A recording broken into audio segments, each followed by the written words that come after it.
ಚಿಕ್ಕೋಡಿ ನಗರದ RD high school ಕ್ರೀಡಾಂಗಣದಲ್ಲಿ 85ನೇ ಸ್ವತಂತ್ರ ದಿನಾಚರಣೆಯು ಅತ್ಯಂತ ವಿಜೃಂಭಣೆ ಹಾಗೂ ಸಡಗರದಿಂದ ಆಚರಿಸಲಾಯಿತು. ಕಾರ್ಯಕ್ರಮದಲ್ಲಿ ಉಪವಿಭಾಗಾಧಿಕಾರಿ ಸುಭಾಷ್ ಸಂಪಗಾಯಿ ಅವರು ಧ್ವಜಾರೋಹಣ ನೆರವೇರಿಸಿ ಗೌರವ ಸ್ವೀಕರಿಸಿದರು.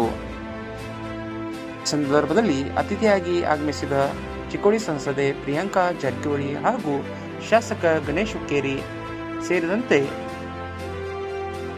ಮಾಜಿ ಶಾಸಕ ಬಾಳಾಸಾಹೇಬ್ ವಡ್ಡರ್, ಪುರಸಭೆ ಸದಸ್ಯ ರಾಮಮಾಣೆ, ಇರ್ಫಾನ್ ಬೇಪಾರಿ, ಸಾಬೀರ್ ಜಮಾದಾರ್, ಪಿಐ ಕೋರೆ, ಡಿವೈಸಿಪಿ ಗೋಪಾಲ್ ಕೃಷ್ಣ ಗೌಡ, ತಹಶೀಲ್ದಾರ್ ರಾಜೇಶ್ ಗುರ್ಲಿ, ಸಿಪಿಐ ವಿಶ್ವನಾಥ್ ಚೊಗ್ಲಾ, ತಾಲೂಕಾ ಗ್ಯಾರಂಟಿ ಯೋಜನೆಗಳ ಅಧ್ಯಕ್ಷ ರಮೇಶ್ ಪಾಟೀಲ್, ಬಿಒ ಪ್ರಭಾವತಿ ಪಾಟೀಲ್, ಸಿಟಿಇ ಸಂಸ್ಥೆಯ ಉಪಾಧ್ಯಕ್ಷ ವಿಜಯ್ ಮಾಂಜ್ರೇಕರ್ ಸೇರಿದಂತೆ ಹಲವು ಜನಪ್ರತಿನಿಧಿಗಳು, ಸರ್ಕಾರಿ ಅಧಿಕಾರಿಗಳು, ಸಾರ್ವಜನಿಕರು, ವಿದ್ಯಾರ್ಥಿಗಳು, ಶಿಕ್ಷಕರು ಉಪಸ್ಥಿತರಿದ್ದರು.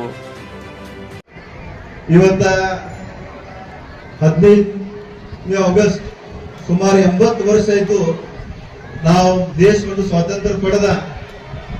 ನಾವು ಯಾವ ರೀತಿ ಒಂದು ಮುಂದಿನ ಆಲೋಚನೆ ಮಾಡ್ಬೇಕಂತ ಇವತ್ತ ಒಂದು ಸಂಕಲ್ಪ ಇದೆ.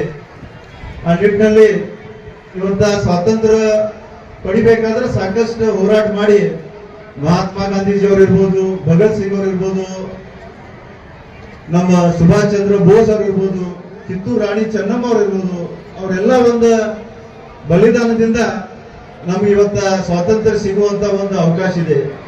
ಆ ಸಂದರ್ಭದಲ್ಲಿ ಇವತ್ತ ನಾವು ಚಿಕ್ಕೋಡಿಯಲ್ಲಿ ಬಾಬಾ ಸಾಹೇಬ್ ಅಂಬೇಡ್ಕರ್ ಅವರು ನಿಜವಾಗೂ ಅಂದ್ರೆ ಒಂದು ವೇದಿಕೆ ಮೇಲೆ ಇವತ್ತೆಲ್ಲರೂ ಇಲ್ಲಿ ಎಲ್ಲಾ ಸಮಾಜದವರು ಎಲ್ಲಾ ವರ್ಗದವರು ಇಲ್ಲಿ ಇರ್ಬೇಕಾದ್ರೆ ನಾವು ಇವತ್ತ ಬಾಬಾ ಸಾಹೇಬ್ ಅಂಬೇಡ್ಕರ್ ಅವರು ಯಾರು ಇವತ್ತ ಸಂವಿಧಾನವನ್ನು ಬರೆದು ನಮಗೊಂದು ಹಕ್ಕು ಮತ್ತು ಅವಕಾಶ ಕೊಟ್ಟಿದ್ದರು.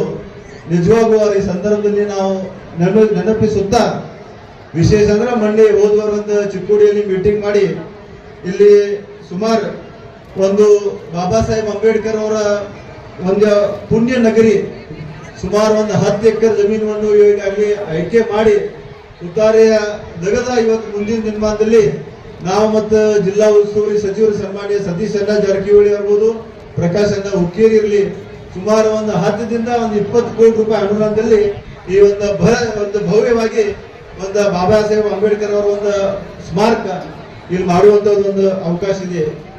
ನಾ ಈ ಭಾಗದಲ್ಲಿ 3ನೇ ಬಾರಿ ಶಾಸಕರಾಗಿ ಸುಮಾರು ನಮ್ಮ ಕುಟುಂಬದವರು 4 ದಶಕ ಈ ಭಾಗದಾಗ ಒಂದು ಅಭಿವೃದ್ಧಿ ಕೆಲಸ ಮಾಡಿ ಇವತ್ತ ಇಲ್ಲಿ ಕುಂತ ವಿದ್ಯಾರ್ಥಿ ಇರ್ಬೋದು, ಅವರ ಮುಂದಿನ ಭವಿಷ್ಯ ಯಾವ ರೀತಿ ಒಂದು ನಾವು ಸುಧಾರಣೆ ಮಾಡಬೇಕು, ಅವ್ರ ಬಗ್ಗೆ ಕಾಳಜಿ ವಹಿಸಿ ದೇಶದಲ್ಲಿ ಬೆಳಗ್ಗೆ ಕೂಡ ನಾ ಪ್ರಧಾನಮಂತ್ರಿ ಅವರ ಭಾಷಣ ಕೇಳಾಗಿದ್ದೀನಿ. ಮುಂದಿನ ದಿನಮಾನದಲ್ಲಿ ಒಂದು ವಿಕಲೇಶ ಭಾರತ ಯಾವ ತರ ನಮ್ಮ ಮುಂದಿನ ಭವಿಷ್ಯ ಯಾವ ರೀತಿ ಒಂದು ನಾವು ಸಂಕಲ್ಪ ಮಾಡಬೇಕು ಅದೆಲ್ಲ ವಿಚಾರ ಇಟ್ಟ ಈ ಭಾಗದಲ್ಲಿ ಒಂದು ಜಿಲ್ಲೆ ಆದ್ರೆ ನಿಮ್ ಭವಿಷ್ಯಕ್ಕೆ ನಾವು ಅನುಕೂಲ ಮಾಡಿಸ್ಕೊಡ್ತೀವಿ ಅಂತ ಸಂದರ್ಭದಲ್ಲಿ ನಾ ಈ ಭಾಗದಾಗ ಭಗತ್ ಸಿಂಗ್ ಅವರು ಅವರು ಹೇಳಿದಂತ ಕೋಟನ್ನ ಹೇಳಲಿಕ್ಕೆ ಬಯಸ್ತೇನೆ. They may kill me but they can not kill my ideas. They can crush my body but they will not be able to crush my spirit. ಇವತ್ತು ಸ್ವಾತಂತ್ರ್ಯ ಹೋರಾಟಗಾರರ ಅವರ ತ್ಯಾಗದಿಂದ ನಮ್ಗೆ ಸಿಕ್ಕಂತ ಸ್ವಾತಂತ್ರ್ಯ ಇವತ್ತು ಅವ್ರನ್ನೆಲ್ಲರೂ ಸ್ಮರಿಸಬೇಕು. ಮಹಾತ್ಮ ಗಾಂಧಿಯವರಾಗಿರ್ಲಿ, ಭಗತ್ ಸಿಂಗ್ ಅವರಾಗಿರ್ಲಿ, ರಾಜ್ಗುರು ಆಗಿರ್ಲಿ, ಸುಖದೇವರಾಗಿರ್ಲಿ, ರಾಣಿ ಕಿತ್ತೂರು ಚೆನ್ನಮ್ಮ ಅವರಾಗಿರ್ಲಿ, ಝಾನ್ಸಿ ಲಕ್ಷ್ಮೀಬಾಯಿ, ಸಂಗೊಳ್ಳಿ ರಾಯಣ್ಣವರು, ಹಲವಾರು ಇವತ್ತು ನಮ್ಮ ಕ್ಷೇತ್ರದಲ್ಲಿ ಚಿಕ್ಕೋಡಿ ಮತಕ್ಷೇತ್ರದಲ್ಲಿ ಕೂಡ ಹಲವಾರು ಸ್ವಾತಂತ್ರ್ಯ ಹೋರಾಟಗಾರರು ಕೂಡ ಇದ್ದಾರೆ. ಅವರೆಲ್ಲರ ತಮ್ಮ ದೇಶ ಸೇವೆ, ಅವರ ಸಂವಿಧಾನ ಡಾಕ್ಟರ್ ಬಾಬಾ ಸಾಹೇಬ್ ಅಂಬೇಡ್ಕರ್ ಅವರು ಅದಕ್ಕೆ ಧಕ್ಕೆ ಆಗ್ಯದಂತೆ ನಾವೆಲ್ಲರೂ ನೋಡ್ಕೋಬೇಕು. ನಿಜ, ಆದ್ರೆ ಇವತ್ತು ಕೂಡ ಮಹಿಳೆಯರಿಗೆ ಸುರಕ್ಷತೆ ಇಲ್ಲ, ಯುವಕರಿಗೆ ಉದ್ಯೋಗ ಇಲ್ಲ. ಹಾಗೇನೆ ನಮ್ಮ ರಿಯಾಲಿಟಿಗಳನ್ನ ನಾವು ಎದುರಿಸಲೇಬೇಕು. ಇದು ಆಧುನಿಕ ಭಾರತದ ಕೆಲವೊಂದು ಸಮಸ್ಯೆಗಳು ಇದ್ದೇ ಇರುತ್ತೆ, ಎಲ್ಲ ದೇಶಗಳಿಗೂ ಇದ್ದೇ ಇರುತ್ತೆ. ಅದನ್ನ ನಾವು ಹೇಗೆ ಬಗೆಹರಿಸ್ತೀವಿ, ಅದನ್ನ ಹೇಗೆ ನಾವು ಚಾಲೆಂಜ್ ತಗೊಂಡು ಎಲ್ಲರೂ ಕಲೆಕ್ಟಿವ್ ಆಗಿ ಒಂದು ಸಮಾಜ ಹೇಗೆ ನಾವು ಅದನ್ನ ಸೊಲ್ಯೂಷನ್ ಅನ್ನ ಹುಡುಕ್ತೀವಿ ಅದ್ರ ಮೇಲೆ ಮುಖ್ಯವಾಗುತ್ತೆ. ಈಗ ಅದಕ್ಕೆ ಸೊಲ್ಯೂಷನ್ ಏನಂದ್ರೆ ನಾವೆಲ್ಲರೂ ಒಗ್ಗಟ್ಟಾಗಿ ಮಹಿಳೆಯರಿಗೆ ಕೂಡ ಸಮಾನ ಅವಕಾಶ ಸಿಗುವಂತ ಎಲ್ಲರೂ ಕೂಡ ಕೈ ಜೋಡಿಸಿ ಮಹಿಳೆಯರಿಗೆ ಪ್ರೋತ್ಸಾಹ ನೀಡುವಂತ ಕಾರ್ಯ ಆಗಬೇಕು. ಯುವಕರಿಗೆ ಎಲ್ಲ ರೀತಿಯಿಂದ ಎಲ್ಲ ಮೆರಿಟ್ ಆಧಾರದ ಮೇಲೆ ಯುವಕರಿಗೆ ಹಾಗೂ ವಿದ್ಯಾರ್ಥಿನಿಯರಿಗೆ ಮೆರಿಟ್ ಆಧಾರ ಸಾಕಷ್ಟು ಸಮಸ್ಯೆಗಳು ಎದುರಿಸ್ತವೆ. ಅದನ್ನ ನಾನು ಹೇಳ್ದಂಗೆ ಎಲ್ಲರೂ ಒಂದು ಗೌರ್ಮೆಂಟ್ ಆಗಿರ್ಲಿ, ಒಂದು ಸೊಸೈಟಿ ಆಗಿರ್ಲಿ, ಎಲ್ಲ ಸಮಾಜದವರು ಸೇರಿ ನಾವು ಅದನ್ನ ಬಗೆಹರಿಸುವಂತ ಕಾರ್ಯ ಆಗಿರ್ಲಿ, ಯಾವುದೇ ಚಾಲೆಂಜಸ್ ಬಂದರೂ ಕೂಡ ನಾವು ಅದನ್ನ ಗಟ್ಟಿಯಾಗಿ ನಿಂತು ನಾವು ಎದುರಿಸ್ಬೇಕಾಗುತ್ತೆ.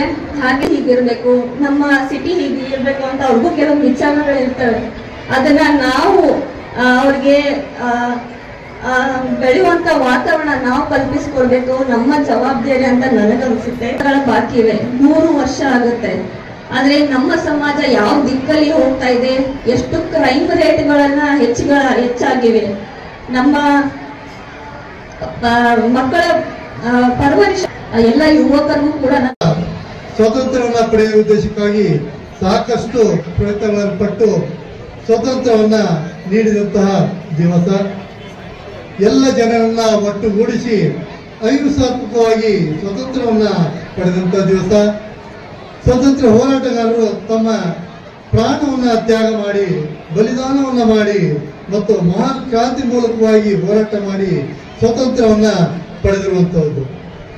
ಅದರಲ್ಲಿ ಮುಂಚೂಣಿಯಲ್ಲಿ ಮಹಾತ್ಮ ಗಾಂಧಿಯವರು, ಜವಾಹರ್ಲಾಲ್ ನೆಹರು ಅವರು, ಸುಭಾಷ್ ಚಂದ್ರ ಬೋಸ್ ಅವರು, ಝಾನ್ಸಿ ರಾಣಿ ಲಕ್ಷ್ಮೀದೇವಿಯವರು, ರಾಣಿ ಚೆನ್ನಮ್ಮ, ಸಂಗೊಳ್ಳಿ ರಾಯಣ್ಣ, ಅಬ್ಬಕ್ಕ ಮತ್ತು ಬಾಲ ಗಂಗಾಧರ ತಿಲಕ್, ಚಾಚಾ ಟೋಪಿ ಹಾಗೂ ಭಗತ್ ಸಿಂಗ್ ಮತ್ತು doctor BR Ambedkar, doctor Jagjivanram ಅವರು ಮತ್ತು ಸರೋಜಿನಿ ನಾಯ್ಡು, ವಲ್ಲಭಭಾಯಿ ಪಟೇಲ್, ಸುಭಾಷ್ ಚಂದ್ರ ಬೋಸ್, ನೆಹರು, ಹಲವಾರು ದೇಶ ನಾಯಕರೆಲ್ಲ ನಮ್ಮ ಸ್ವಾತಂತ್ರ್ಯಕ್ಕಾಗಿ ಮತ್ತು ಸ್ವಾತಂತ್ರ್ಯವನ್ನು ಪಡೆಯುವಲ್ಲಿ ಯಶಸ್ವಿಯಾದಂತಹ ಜನ. ಅದಕ್ಕೆ ಸ್ವಾತಂತ್ರ್ಯವೇ ನಮ್ಮ ಜನ್ಮಸಿದ್ಧ ಹಕ್ಕು ಎಂದು ಏನು ಬಾಲಗಂಗಾಧರ ತಿಲಕ್ ಅವರು ಹೇಳಿದರೆ, ನಾವು ಆಗಸ್ಟ್ 15, 1946 ಸ್ವಾತಂತ್ರ್ಯವನ್ನು ಹೊಂದಿದ್ದೇವೆ. ಇವತ್ತಿನ ದಿನಕ್ಕೆ 80 ವರ್ಷಗಳನ್ನ ನಾವು ತಲುಪಿದ್ದೇವೆ. ದೇಶದ ಅಭಿವೃದ್ಧಿಗಾಗಿ, ಕೃಷಿ ಚಟುವಟಿಕೆಯಲ್ಲಿ ಹೆಚ್ಚಿನ ಅಭಿವೃದ್ಧಿಗಾಗಿ, ಶಿಕ್ಷಣ, ಎಲ್ಲರಿಗೂ ಸಮಾನತೆ ಶಿಕ್ಷಣ, ಗಂಡು ಹೆಣ್ಣು ಭೇದವಿಲ್ಲದೆ ಎಲ್ಲರಿಗೂ ಶಿಕ್ಷಣವನ್ನು ನೀಡತಕ್ಕಂಥ ಕರ್ತವ್ಯವನ್ನ ಇವತ್ತಿನ ದಿವಸ ಸರ್ಕಾರ ಮಾಡಿದೆ. ಅದಲ್ಲದೆ ತಂತ್ರಜ್ಞಾನ ಮತ್ತು ಕೈಗಾರಿಕಾ ರಂಗ, ಹಸಿರು ಕ್ರಾಂತಿ, IIT, ಇಸ್ರೋ ಹಲವಾರು ಸಂಸ್ಥೆಗಳನ್ನ ಸ್ಥಾಪನೆ ಮಾಡಿ ವೈಜ್ಞಾನಿಕವಾಗಿ ಮತ್ತು ತಂತ್ರಜ್ಞಾನಿಕವಾಗಿ ವಿದ್ಯುನ್ಮಾನಕವಾಗಿ ನಾವೆಲ್ಲರೂ ಅಭಿವೃದ್ಧಿಯನ್ನು ಪಡಿಸೋಣ ಅಂತೇಳಿ ಮಾಡಿದಂತಹ ಕೆಲಸ ಎಲ್ಲ ರೀತಿಯ ನಮ್ಮ ಜೀವನವನ್ನ ಮಾಡ್ಕೋಬೇಕಾದ್ರೆ ಸಂವಿಧಾನ ರೂಪಕವಾಗಿ ನಾವು ಮಾಡಿಕೊಂಡು ಶಾಸಕಾಂಗ, ಕಾರ್ಯಾಂಗ ಮತ್ತು ನ್ಯಾಯಾಂಗ ಹಾಗೂ ಚುನಾವಣಾ ಆಯೋಗಗಳನ್ನ ರಚಿಸಿ ನಿಮ್ಮೆಲ್ಲರಿಗೆ ಅತಿ ಮಹತ್ವವಾದಂತಹ ಕಾರ್ಯವನ್ನು ಮಾಡಲು ಇಲ್ಲಿ ಸ್ಮರಿಸಿರುವಂತಹ ದಿನ. ಪ್ರತಿಯೊಬ್ಬ ನಾಗರಿಕನು ಸಾಮಾಜಿಕ ನ್ಯಾಯ ಸಂವಿಧಾನವನ್ನ ಕೊಟ್ಟು ಸ್ವಾತಂತ್ರ್ಯವನ್ನ ನೀಡಿದ್ದಾಗಿದೆ.